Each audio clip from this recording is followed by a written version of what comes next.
할렐루야, 좋은 아침입니다. 4월 23일 목요일 우리에게 주시는 하나님의 말씀은 신명기 9장 1절에서 8절입니다. 오늘 말씀의 제목은 나보다 큰 문제를 하나님께 맡기게 하소서입니다. 나보다 큰 문제를 하나님께 맡기게 하소서. 이 기도로 오늘도 승리하시기 바랍니다. 많은 부모들이 자녀들이 원하는 대학에 들어가기만을 소원합니다. 자녀들도 마찬가지입니다. 원하는 대학에 들어가면 모든 일이 잘 될 거라고 생각합니다. 하지만 원하는 대학에 들어가는 것이 생각보다 쉽지도 않지만 더 중요한 것은 대학에 들어가서 대학 생활을 어떻게 하느냐가 더 중요합니다. 대학 생활은 고등학교 때보다 더 어렵고 힘든 일들이 많이 있습니다. 실제적으로 원하는 대학에 갔지만 제때에 졸업하지 못하는 학생들이 미국에 많이 있다는 통계가 있습니다. 통계에 의하면 미국 4년제 대학을 6년 안에 졸업하는 비율은 57.2%에 불과하다는 것입니다.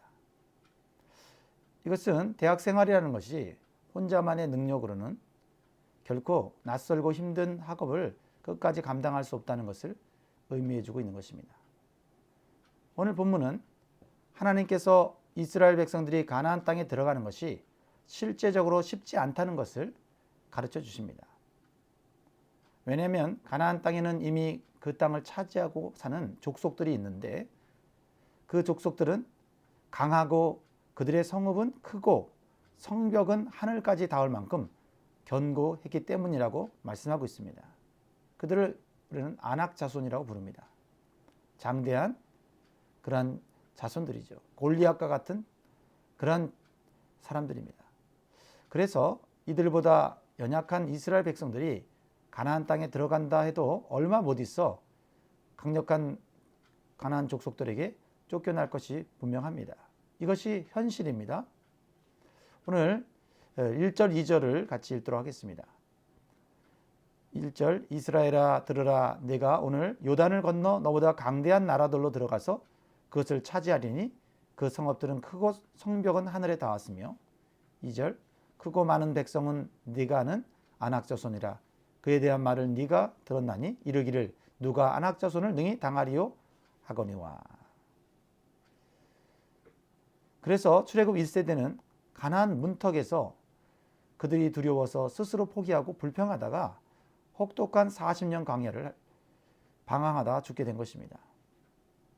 하지만 하나님께서는 이 가나안 땅에 들어가 살 수 있는 방법을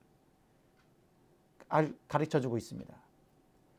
모세는 출애굽 2세들에게 하나님의 언약의 말씀을 다시 상기시켜주고 있습니다.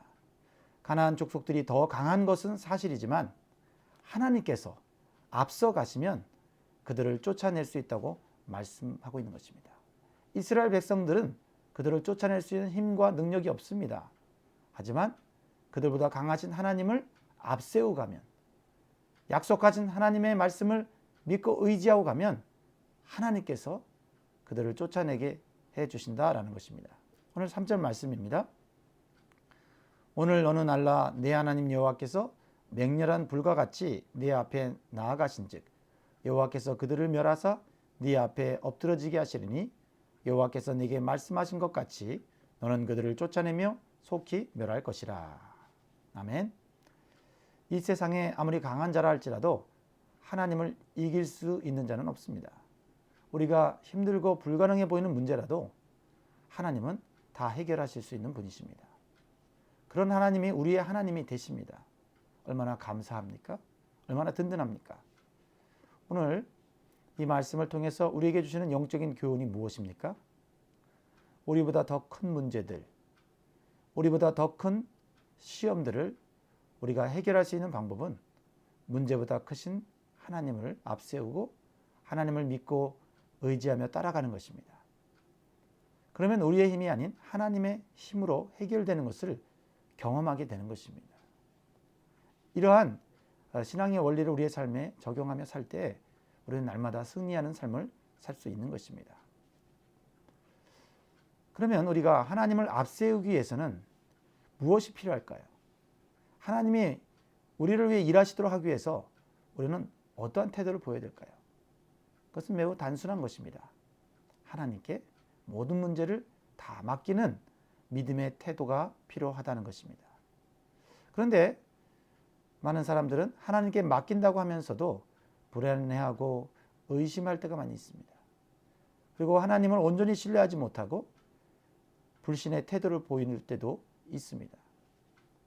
그래서 하나님의 도우심을 받지 못하고 더 복잡하고 더 힘든 그런 상황 속으로 들어가는 것을 우리는 보게 되고 또 우리도 그런 경험을 할 때가 있는 것입니다. 하나님을 앞세우고 하나님께 맡기고 하나님에 대한 믿음을 온전히 보여드릴 때 하나님은 우리를 위해 일하시며 우리에게 힘과 능력과 지혜로 모든 일들을 감당케 하시는 것입니다. 그런데 하나님께서는 가나안 족속들을 쫓아내주시겠다고 말씀하시면서 한 가지 착각하지 말아야 할 것을 오늘 말씀하고 계십니다. 무엇입니까? 4절 말씀 같이 읽겠습니다. 내 하나님 여호와께서 그들을 내 앞에서 쫓아내신 후에 네가 심중에 이르기를 내 공의로움으로 말미암아 여호와께서 나를 이 땅으로 인도하여 들여서 그것을 차지하게 하셨다 하지 말라. 이 민족들이 악함으로 말미암아 여호와께서 그들을 네 앞에서 쫓아내심이니라. 이스라엘 백성들이 자신들이 의롭기 때문에 하나님께서 가나안 땅에 들어오게 해주시고 가나안 족속들을 쫓아내게 하셨다고 하는 생각은 잘못된 생각이라는 것입니다. 사실 하나님의 눈에는 이스라엘 백성들이나 가나안 족속들이나 다 심판받을 죄인에 불과하다는 것입니다. 그래서 로마서 3장 10절은 우리 모든 인간들의 모습을 한마디로 정의를 합니다. 기록된 바 의인은 없나니 하나도 없으며. 거룩한 하나님의 수준에서 봤을 때 모든 민족, 이스라엘조차도 하나님의 거룩함에 의로움에는 부족함이 많다라는 것입니다.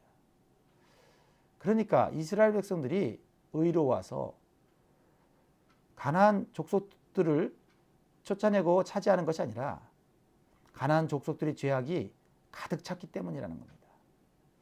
가나안 족속들이 그들의 죄가 가득 찰 때까지 하나님 기다리셨는데도 그들이 회개하지 않고 하나님께 돌아오지 않으니까 하나님께서 공의로 심판하셔서 그들을 쫓아내주시는 겁니다.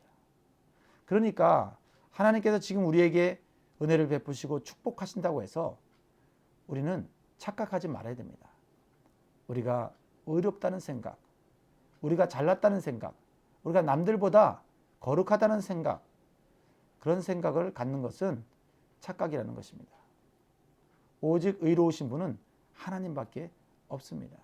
예수님께서도 분명히 말씀하셨습니다. 누가복음 18장 19절에 보면 예수께서 이르시되 네가 어찌하여 나를 선하다 일컫느냐 하나님 한 분 외에는 선한 이가 없느니라. 말씀하시면서 오직 하나님만이 의롭다는 사실을 상기시켜 주셨습니다. 그러므로 인간이 하나님께 의롭게 되는 것은 행위로는 절대 의롭게 될 수가 없습니다. 의로우신 하나님을 믿고 의지함으로써 하나님께서 그 믿음을 의롭다고 여겨주셔야 되는 것입니다. 아브라함이 하나님께 의롭다고 여김을 받은 것은 그의 행위가 아닙니다.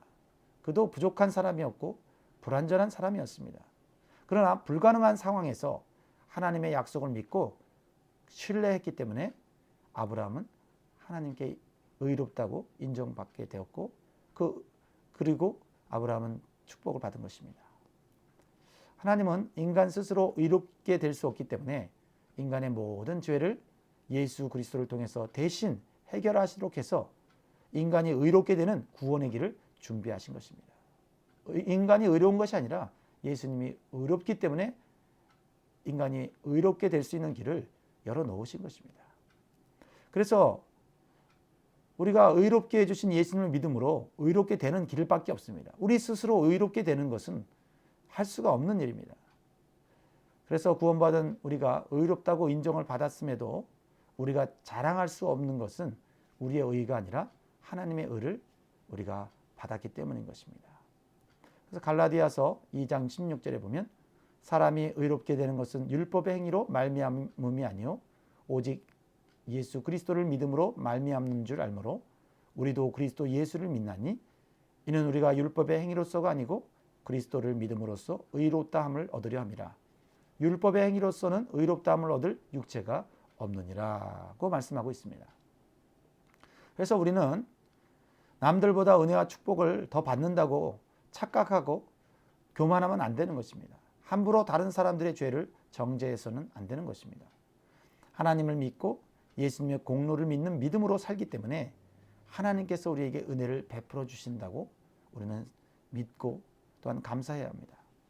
그래서 우리가 신앙의 연수가 많아지고 성경 지식과 영적 체험이 많아지는 것은 그것은 하나님의 은혜인 것입니다.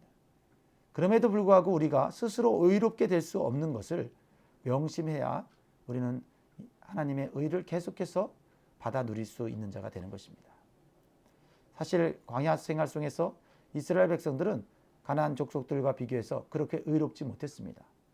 그들은 광야 생활 속에서 하나님께 불순종하여 하나님을 수없이 진노케 하였습니다. 6절 7절 말씀을 보면 그러므로 네가 알 것은 네 하나님 여호와께서 내게 이 아름다운 땅을 기업으로 주신 것이 내 공의로 말미암음이 아니니라. 너는 목이 곧은 백성이니라. 너는 광야에서 내 하나님 여호와를 경노하게 하던 일을 잊지 말고 기억하라.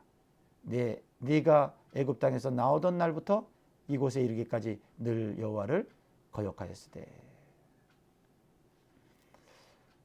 하지만 하나님은 공의로우신 분이시기 때문에 죄악이 관영한 가나안 백성을 먼저 쫓아내시고 대신 이스라엘 백성들을 그 땅에서 살게 하신 것입니다. 만약 이스라엘 백성들이 이런 하나님의 뜻을 알지 못하고 자신들이 남들보다 의롭고 잘나서 가나안 땅에서 살고 있다고 착각하면 이스라엘 백성들도 하나님의 공의에 따라 징계를 받게 될 것입니다. 그러므로 하나님의 백성들은 받은 축복을 겸손하게 받고 누려야 하는 것입니다. 그리고 한 가지 더 기억해야 될 사실은 하나님께서 이스라엘 백성들에게 가나안 땅을 기업으로 주신 것은 조상들에게 하신 약속이 있기 때문인 것입니다. 5절 말씀을 보겠습니다. 네가 가서 그 땅을 차지함은 네 공의로 말미암음도 아니며 네 마음이 정직함으로 말미암음도 아니요 이 민족들이 악함으로 말미암아 네 하나님 여호와께서 그들을 네 앞에서 쫓아내심이라. 여호와께서 이같이 하심은 네 조상 아브라함과 이삭과 야곱에게 하신 맹세를 이루려 하심이니라. 하나님은 약속에 신실하신 분이십니다. 이스라엘 백성들이 결코 다른 민족보다 잘나서 가나안 땅을 주신 것이 아니라 하나님께서 이미 아브라함과 이삭과 야곱에게 하신 약속하신 말씀이 있어서 그 약속을 신실하게 이행하시는 것입니다. 그러면 이 말씀을 우리가 어떻게 적용할 수 있겠습니까? 이미 우리에게 주신 하나님 말씀, 성경. 이 성경은 모든 믿는 자에게 주신 하나님의 약속입니다. 그러면 우리가 하나님의 신실하심을 믿고 이 말씀들이 우리의 삶 가운데 이루어질 것을 믿고 순종하면 우리가 부족함에도 불구하고 하나님 우리에게 은혜와 축복을 주시는 것입니다. 사랑하는 성도 여러분, 우리가 남들보다 의롭다고 교만해서는 안 되는 이유를 오늘 말씀을 통해서 배웠습니다. 하나님께서 우리에게 은혜를 주시고 축복해 주시는 이유는 공의로우시고 신실하신 하나님의 약속과 우리를 위해 십자가에서 죽으신 예수 그리스도의 공로 때문이라는 사실을 믿고 오늘도 겸손하게 감사하면서 하루하루 하나님을 앞세우고 승리하시는 저와 여러분 되기를 주의 이름으로 축복합니다. 여러분 오늘도 힘내십시오. 그리고 오늘도 하나님을 의지하십시오. 사랑합니다.